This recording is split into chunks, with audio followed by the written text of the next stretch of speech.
if I start with alright.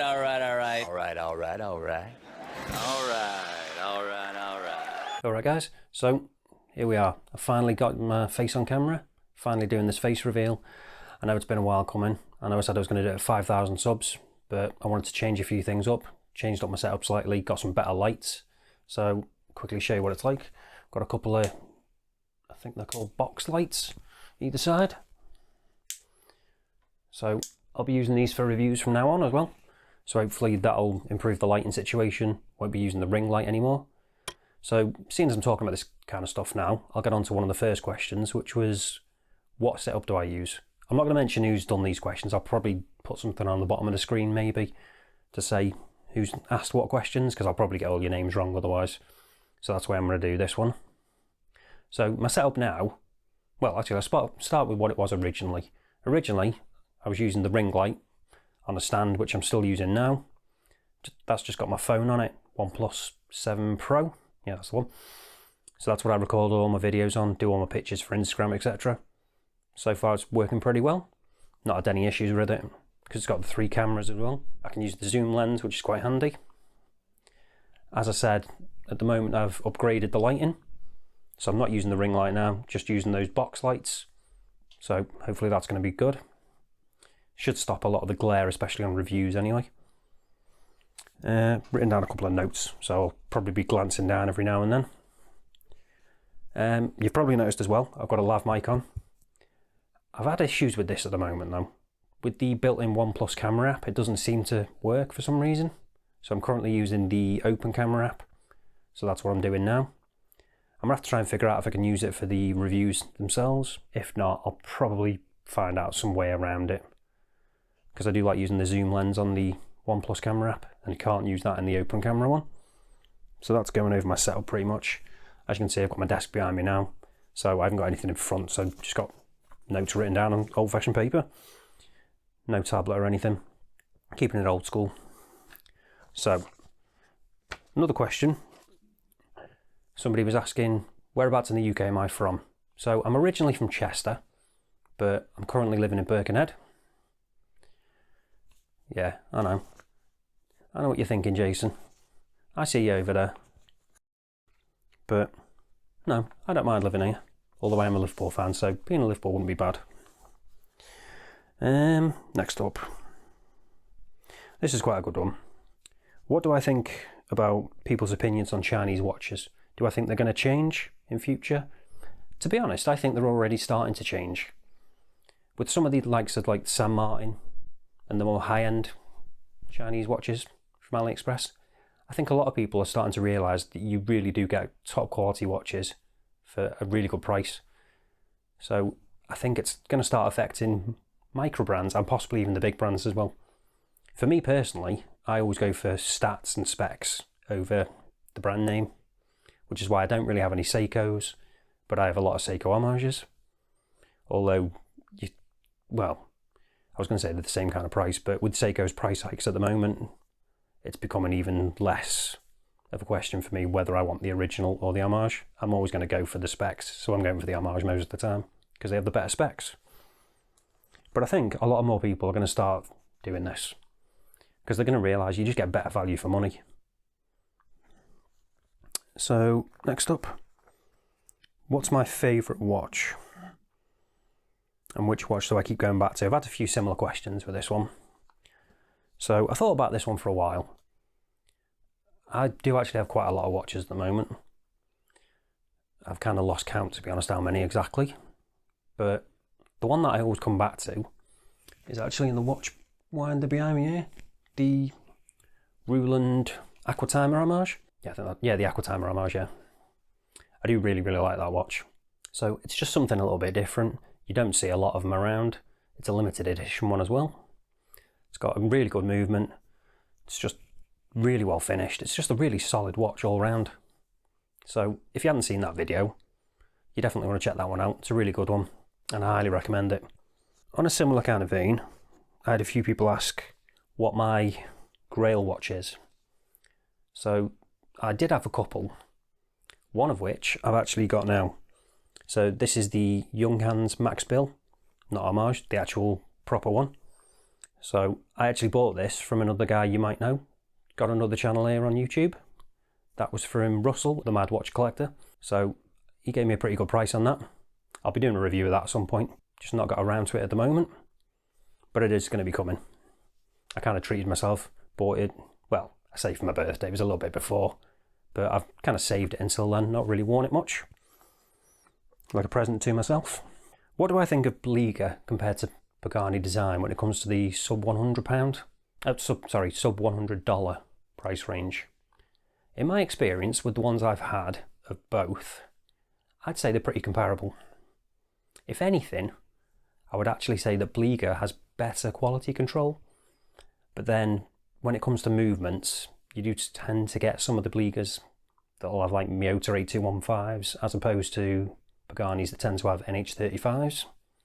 So it's a bit, depends what you'd want. Personally, I prefer the better movements because I'm really not a fan of the 8215. But that being said, with a lot of the newer Bligers, I've found that they seem to have NH35s in now as well. So that's definitely a positive. One of which being the No Time to Die Bliger Homage. I really like that one, especially for the price you're paying. Okay, here's another one. So what hobbies do I have outside of YouTube and watches? So to be honest, there's not a lot going on at the moment because it does actually take up quite a lot of your time doing this. If you want to make it like a proper thing, do it to a decent kind of standard. Well, at least I hope it is. Hopefully I'm improving with every video. Always try to. So I don't have a lot of free time at the moment because I'm still working as well. I'm actually a support worker at a homeless hostel. So I've been working through the whole of the COVID thing. Not been off. I've just been working throughout. So the only thing I really tend to do at the moment, other than watches and YouTube, is I do kind of like to tinker with my Android phones. I've had quite a lot of phones. I tend to swap them quite a lot. Like to mess around with the latest ones or buy them, test them out and then sell them on. And a lot of those I actually get off AliExpress as well. So I do tend to buy quite a lot of stuff off there, not just watch related stuff. If anybody's interested, I might do another kind of follow-up if you want to know any more about that. Or just contact me on Instagram or something if you want to know more. So we kind of touched on this one briefly before. And this one is, how many watches do I have in my collection currently? Like I say, I've kind of lost track at the moment because I do have quite a lot coming in and going out at the moment. Probably more coming in than going out, but I need to try and sell some. So I'll probably try and do that either on the YouTube channel or possibly via my Instagram. I'll sort something out, see if any of you guys are interested in picking up any of the ones I've got that I want to move out so I can get new ones in, because I just need some more space, to be honest. As you can see, I've got the watch winder behind me, that's got some in. I've got a box here, but I've got another one of those that's full as well. And then all around them, I've got just watches just scattered everywhere in this room. So last time I counted, I think I had about 55, something like that. That's not including ones that I've had loaned in for reviews. They're ones that I actually own. Or there's a few in there, obviously, that I've been given to do reviews and get to keep. But the majority of which I've bought. Okay, so here's a bit of an interesting one. This is a little bit weird, so I'll definitely put this one up on screen because it's quite long as well. The basic gist of it being, if I had to remove an invention from the world, what would it be and why? With the intention of trying to cause slight inconvenience. So I thought this was like quite a fun one, so I thought I'd include this. I thought about this probably way too much, to be honest. A lot more than I thought about the watch related ones, because it intrigued me. And the thing I've decided to go for is leaf blowers. I just don't see the point of them. I don't understand why you need a leaf blower. They're just weird. Why would you want to blow leaves into a pile? Just to have the wind blow them away again and then you have to start again? It doesn't make sense to me, so that's what I'd do. Might not really fit in with the question, but that was the best I could come up with. So hopefully that's good enough for you. Okay, so going back to a watch related question.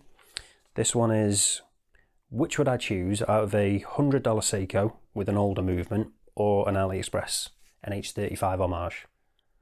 you probably don't need to hear the answer for this one. Based on my videos and what I've said previously throughout this, you probably already know the answer to this one. I'm going for the specs, so I'm going for the Homage. Probably not the most popular opinion. Some people really like the brands with the history and all that kind of thing. As you can see with my reviews, I don't really talk about the history of the watches. I tend to just go on, what do you get for the money? Is it worth it? Specs wise, value for money, that kind of thing. Brand doesn't come into it for me at all. And that's pretty much the same with a lot of stuff. I'm not really big on brands generally, as you can probably tell with the phone I said I have. It's not a Samsung, it's not an Apple, it's a OnePlus. Unless you know your phones, you might not even know who they are. So again, that's the way I do stuff. It's always been the way I do it. I don't really tend to go for brand stuff. I always go for specs. Okay, so this is quite an interesting one. A few people asked this one as well, I think. So what made me start a watch channel?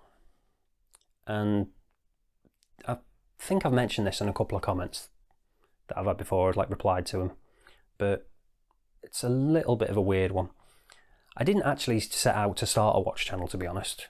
It kind of happened by accident. So I originally backed the Hamtun H2 Kraken on Kickstarter. That's the titanium one. If you haven't seen that, it's my very first video. So I got it really early because I'm actually in the UK and it's a UK based brand. So I was one of, if not the first to get mine, I think. So I thought I'd do a quick video, get it out there, let people see what the watch is about. The quality on it really isn't great. I'm quite embarrassed when I watch it back now, but I guess that's the way it should be. It should be improving with each video. But it did a lot better than I thought it was going to. I really didn't think anybody'd watch it, to be honest. But it seemed to get some pretty good feedback. Got quite a few views. So I thought, okay, this has done all right. Maybe I'll review a couple of my other watches that I already have. See if people like them. Again, they seem to do relatively well. So then I thought, okay, perhaps I can get a channel out of this and then see where it goes.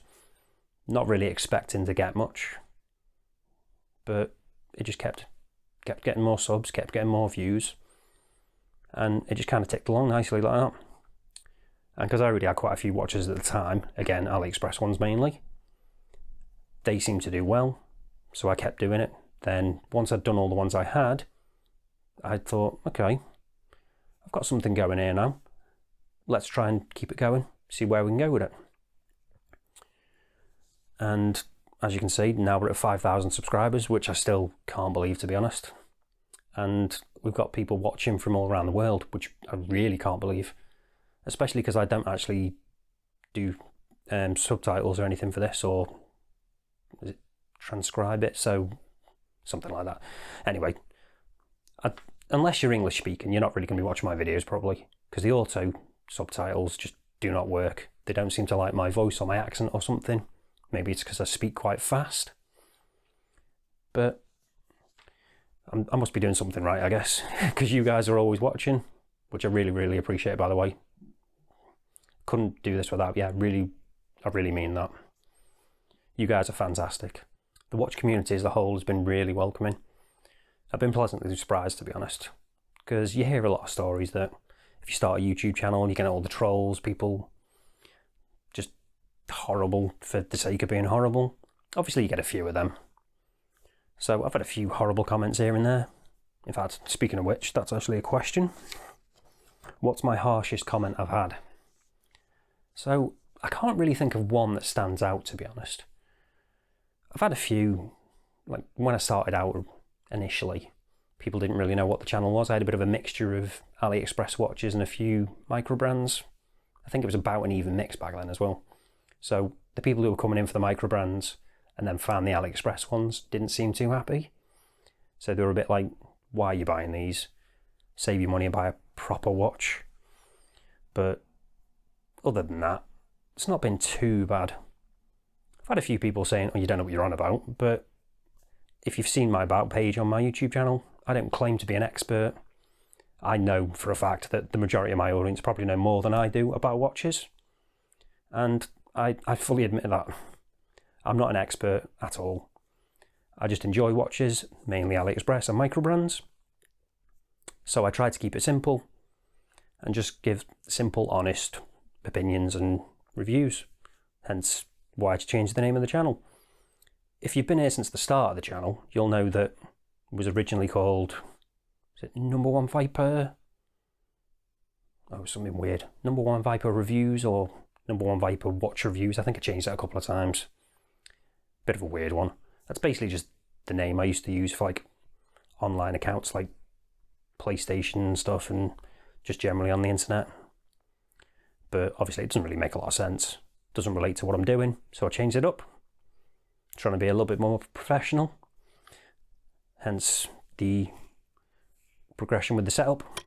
Oh, actually, just thought one other thing that I have actually had a comment which did kind of rattle me a little bit at the time. I was a little bit annoyed.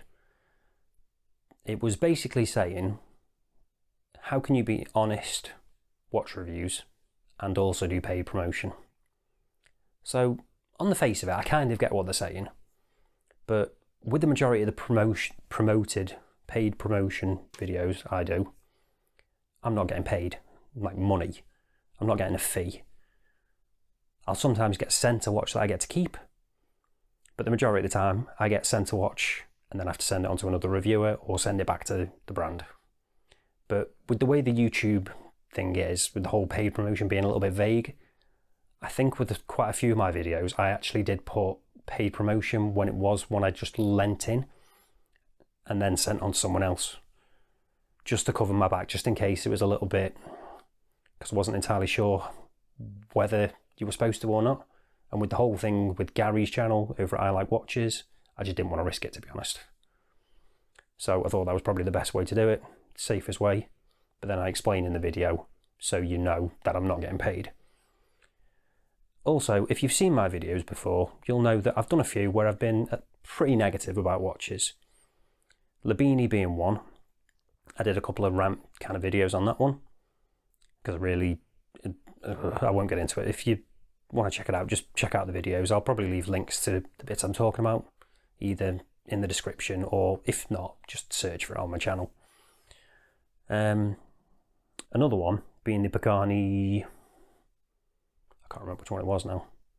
The No Time to Die Pagani Homage, but the different colour.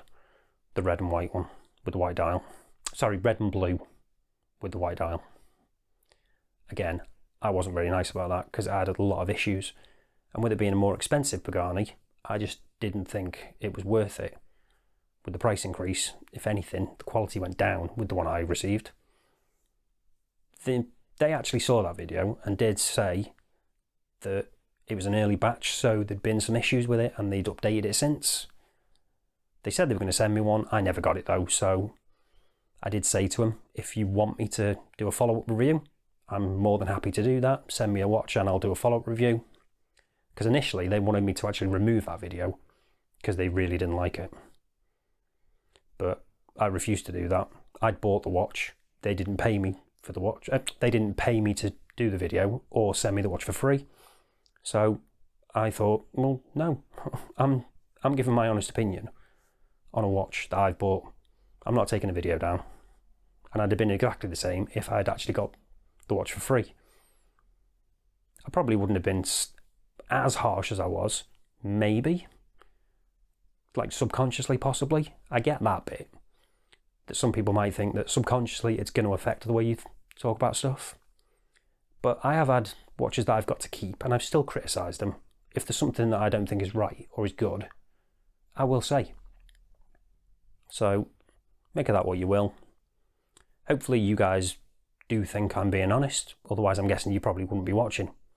But also, if you don't trust my opinion, always, before you buy a watch, watch more than one review. Don't just watch mine. Don't just trust my opinion.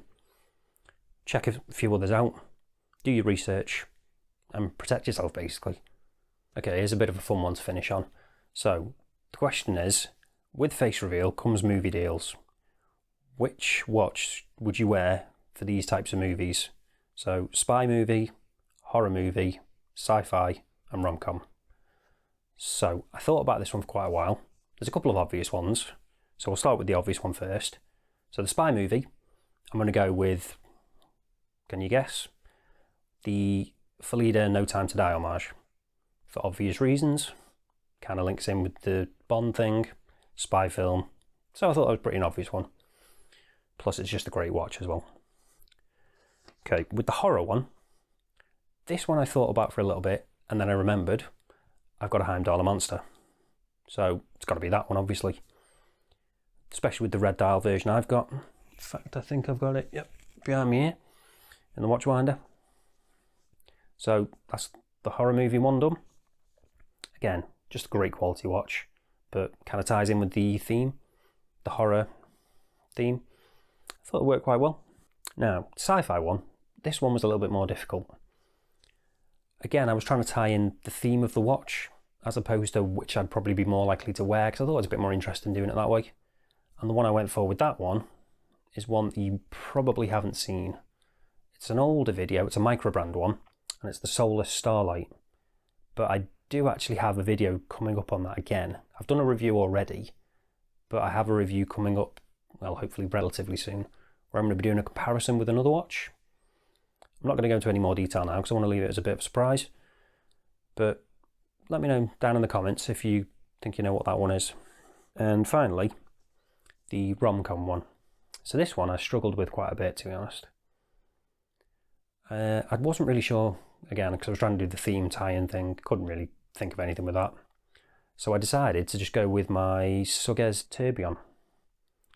Nice fancy watch, something a little bit special, going out on a date kind of thing. I thought, no, that works, try that one. So that's the one I'm going with for that.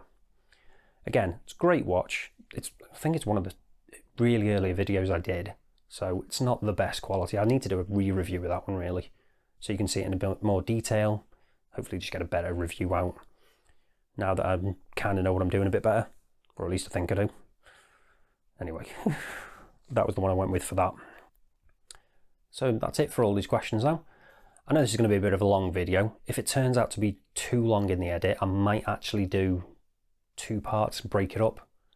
That's it for the Q&A. Hopefully you enjoyed this, something a little bit different. Oh, just thought I completely forgot to actually say, my name's James, by the way. If you don't already know, I haven't actually said it in the videos before, but I think it's been out and about there. I've spoken to quite a few of you in like emails and Instagram and stuff. So some of you might know, some of you might not. Nice to meet you, and hopefully you're enjoying the channel. Massive thank you again for all the support you've all given me. I really, really appreciate it. And hopefully we can just keep continuing, hopefully try and get to 10k, and I don't know, see where this channel can go. Thanks for watching, guys, and I'll see you in the next one.